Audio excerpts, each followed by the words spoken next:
Papo Legal, um podcast descontraído sobre o mundo jurídico. Olá, pessoal. Meu nome é Sara Oliveira, sou advogada familiarista. Hoje vamos falar sobre maternidade solo. Estamos recebendo aqui as doutoras Gabriele Gontijo e Laura Vargas. Olá, meninas. Olá, meninas. Tudo bem com vocês? Meu nome é Gabriele Gontijo, eu sou advogada familiarista e é um prazer estar aqui com vocês hoje. Doutora Laura, muito obrigada, por estar aqui comigo, doutora Sara e todos do podcast. Bom, eu que agradeço o convite, é uma honra para mim, enquanto também advogada familiarista, estar debatendo com vocês aí esse tema que é tão importante e atual aí para o nosso dia a dia. É verdade. Nós vamos falar hoje sobre maternidade solo, né? É importante pontuar que a maternidade solo é uma forma de família reconhecida pelo direito. É a família monoparental. Então, mãe e filhos que vivem juntos são reconhecidas pelo direito através da família monoparental. E também é muito importante pontuar que a mãe solo é diferente da mãe solitária. A mãe solo é aquela mãe que cuida do seu filho, que obrigatoriamente se tornou solo por consequências da vida. A mãe solitária é aquela que optou por ser solo.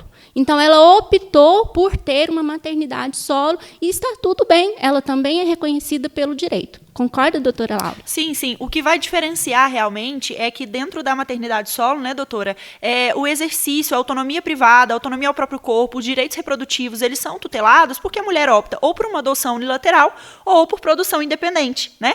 Já a questão da mãe solo, ela está intimamente ligada com o abandono parental e com a omissão parental, que é aqui o tema da nossa conversa de hoje. Isso, justamente. A maternidade solo, essa mãe solo, ela é mais tutelada por causa das consequências jurídicas do abandono. Então, nós temos várias consequências jurídicas aí, que vão desde o abandono parental, a alienação parental, a violência patrimonial, psicológica, né? E a gente precisa esclarecer isso não só para as mães, para a sociedade como um todo, mas principalmente para os genitores que tendem a ter uma postura mais, digamos que, machista, né? A nossa cultura, a nossa sociedade, infelizmente, ela ainda é machista e é preciso desmistificar isso através do esclarecimento, da tutela jurídica da maternidade solo, através da família monoparental.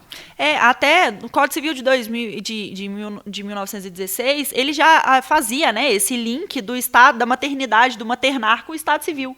Então, era um vínculo ali que a mulher, ela era mulher quando ela estava no seio ali do casamento, né, na vivência do casamento.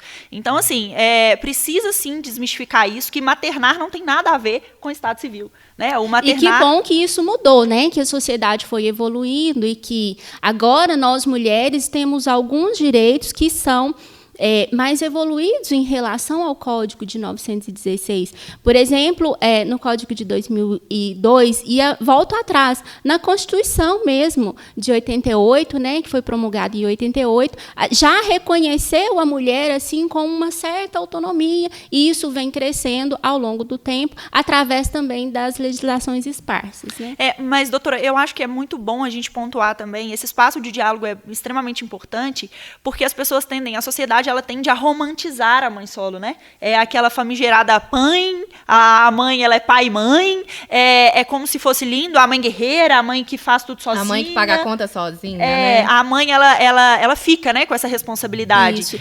E aqui eu gosto de esclarecer muito assim, eu sou mãe solo, e eu sou uma mãe solo com orgulho, apesar de todas as cargas, porque as pessoas me olham e já pensam assim, nossa, coitada, nossa, a sociedade, olha, vai ficar sozinha para o resto da vida porque não é uma mulher de boa índole, porque ela tem um filho e não tem um relacionamento. Nossa, tem que dar conta de tudo mesmo. Dia das mães, dia dos pais, vira e fala para mim, parabéns, você é mãe. Vocês não têm noção do quanto isso me entristece. Eu sou mãe, eu não sou pai porque se eu me aceitar como mãe, eu estou aceitando, entre aspas, tampar um buraco que é o abandono paterno. Concorda? Exatamente. Essa necessidade de não romantizar a sobrecarga, né? A gente tem um estudo do Sebrae muito interessante que fala sobre o empreendedorismo materno.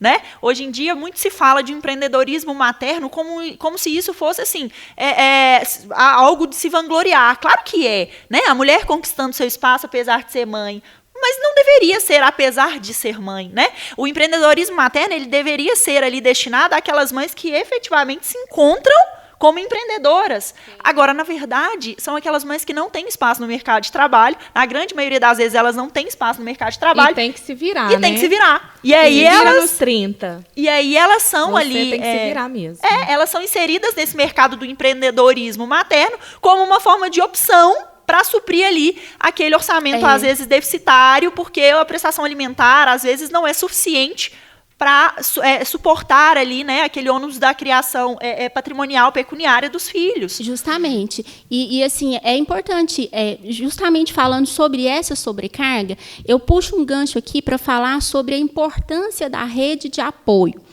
O Código Civil, e principalmente a Constituição, lá no artigo 226, 227, ele fala que é obrigação de todos os familiares serem solidários entre si. É claro que, num processo judicial, a gente tem as ordens, né, que a gente tem que buscar essa solidariedade. Mas eu falo aqui numa questão de apoio efetivo à mãe solo. Muitas pessoas não entendem o que realmente é esse apoio. E esse apoio é muito importante para tirar essa mãe que é solo desse lugar de sobrecarga e colocar ela num lugar de acolhimento. Isso precisa ser esclarecido entre as pessoas. Porque não é só obrigação do pai ou da mãe cuidar da criança, é obrigação da sociedade cuidar como um todo, né? Da escola, do pai, do avô, da avó, de todos nós. E essa rede de apoio, ela precisa ser mais ampla possível, não no sentido de ser uma obrigação, mas no sentido de ser um apoio de verdade. É ótimo. E, assim, entendendo também, né, doutora, que muitos pais, eles se intitulam como ajudantes. E, neste contexto, os ajudantes são os que advêm depois do pai, né? O pai não, ele tem uma obrigação direta ali, ele é corresponsável pelo menor, assim como a mãe. E aí, muitas vezes, essa obrigação ela fica exclusiva, né? E aí é isso que a gente luta aqui, que a gente tem lutado no nosso dia a dia, para realmente minimizar, né, esses impactos aí do abandono afetivo, que realmente gera prejuízo para a mãe, que fica ali com a sobrecarga e romantizada pela sociedade, essa sobrecarga, mas também gera prejuízo nefasto para o menor. Justamente. Né? O prejuízo, o maior prejudicado em toda essa situação não é a mãe que se viu obrigada ali a ser uma mãe solo num contexto, mas é justamente a criança que não tem o convívio, que não tem o apoio afetivo, que não tem o amor, né? Não tem o carinho do pai e, muitas das vezes, dos familiares paternos também, que, às vezes, não tem nenhum contato ou tem pouco contato e acaba prejudicando ainda mais essa criança, não tem um contato regular, e isso a lei tutela, né? Isso é preciso ser tutelado pelo direito. Inclusive, a maior discussão hoje, né, que nós temos dentro do ordenamento, dentro da jurisprudência, seria que o abandono afetivo estaria intimamente ligado com a indenização do amor, né? Então, o amor não se pagaria. Mas, na verdade, o que a gente tutela, no que a gente defende, na verdade, né, é que realmente o que a gente quer aqui não é uma reparação pela ausência de sentimento. É uma reparação pelo prejuízo pela que essa ausência... Isso, que essa ausência ali, o prejuízo psicológico que essa ausência, e aí os psicólogos, eles nos narram muito bem essas questões, né, que a presença do pai, ela é fundamental para o desenvolvimento da criança, e aí essa ausência, o prejuízo psicológico que essa ausência gera. Então aqui o abandono afetivo, ele caminha nesse sentido, né, de reparar realmente um prejuízo que essa ausência gera, e não ali quantificar o amor, pagar a ausência de amor. O pai, ele na verdade não muda nada na vida, né? O pai... que a mãe solo, né? A mãe solo que tem que se virar mesmo. O pai tá lá, ele não deixa de ir numa festa, né? E é justamente por isso que nós estamos aqui, porque a obrigação não é só materna, e a ausência da obrigação do pai traz consequências diretas na criança, mas vai trazer futuramente consequências diretas nesse pai, que pode ser condenado por uma indenização por abandono afetivo, bem como a doutora Laura pontuou, que não é a indenização pela falta do amor, mas pela falta do cumprimento das suas obrigações paternais. né, doutora? Sim, sim. E dentro desse contexto também, eu acho que é bom a gente pontuar, né, doutoras, que tem um projeto de lei tramitando, hoje já está na Câmara dos Deputados, né, que é o projeto de lei 3.717, de 2021, que ele tem ali, é intitulado ali de Lei dos Direitos da Mãe Solo, que ele visa um auxílio ali para aquelas mães que são mães solos e que têm ali uma renda per capita de até 2 salários, né? Então, é um caminho que nós também estamos percorrendo na tutela dos direitos da mãe solo. Sim, esse projeto de lei, né, ele passando, né, ele virando mesmo uma lei, vai beneficiar muitas mães, porque, querendo ou não, a situação fática é que a maioria das mães solo, que nós somos 5 milhões de mães, elas são de baixa renda. Então, esse projeto vai ajudar e muito a grande parte dessas mães que se veem nessa situação solo, com uma sobrecarga, que não tem, bem como a doutora Sara pontuou, que não tem mais uma vida social, que não sabe mais o que é ter vida enquanto mulher, só enquanto mãe. É ótimo. E a gente também lutar juntas, né? Eu falo que fala-se muito de sororidade, mas pratica-se pouca sororidade, né? Com certeza. E aqui agora a gente se une mesmo nesse movimento para entender que não é romântico ser mãe solo, não é romântico exercer tripla jornada, que na grande maioria das vezes com necessário. Certeza não. Né? E assim, é que a empatia e a sororidade, elas têm que andar junto. A sororidade, gente, é a empatia entre mulheres. Então, nós temos que ser unidas umas com as outras, temos que ser empáticas umas com as outras e formar uma grande rede de apoio, seja ela presencial, seja ela virtual, seja ela com laços consanguíneos ou não. O que importa é que a gente segure uma na mão da outra e não deixe essa peteca cair, porque nós estamos sempre juntas. Meninas, muito esclarecedor nossa conversa, nosso papo. Vamos lá. Além desse projeto de lei, né, citado, quais as outras medidas temos hoje para apoiar as mães solos? Doutora Gabriele, nos esclareça. Doutora Sara, nós temos várias medidas judiciais e extrajudiciais que podem ajudar essa mãe solo, além de esclarecer, a resolver essa questão de sobrecarga materna, coagindo o genitor a cumprir as suas obrigações. A principal delas, talvez, eu ouso a dizer que é realmente o processo judicial.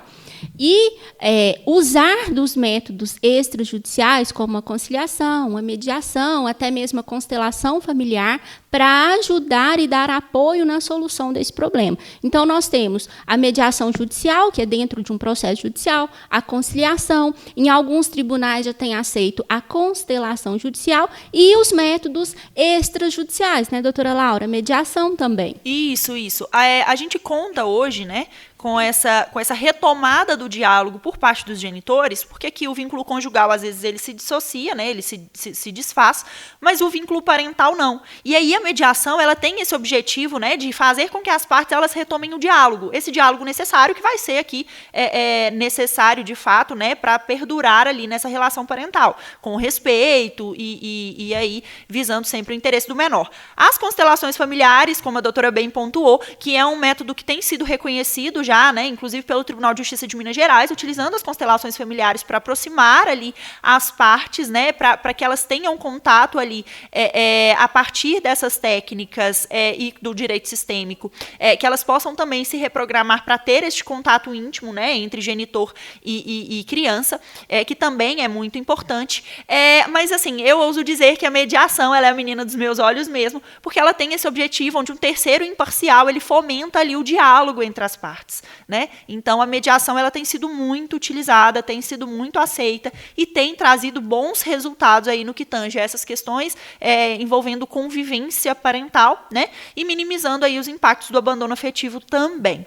Excelente. E a mensagem final que eu gostaria de deixar para essas mães, né, para nós aqui que também vivemos isso, é que, por mais difícil e sobrecarga que você esteja vivendo, não desista, mãe. Não desista, porque uma hora ou outra o seu direito vai ser tutelado e garantir também os direitos dos seus filhos. Não desistam. Isso, e tenha conhecimento, né? Apoie outras mães e busque conhecer daquilo que te tutela, que tutela seu direito, o direito do seu filho, como a doutora bem pontuou, porque é necessário que a gente tenha conhecimento de causa, que a gente saiba realmente aquilo que norteia ali as nossas prerrogativas, os nossos direitos, né?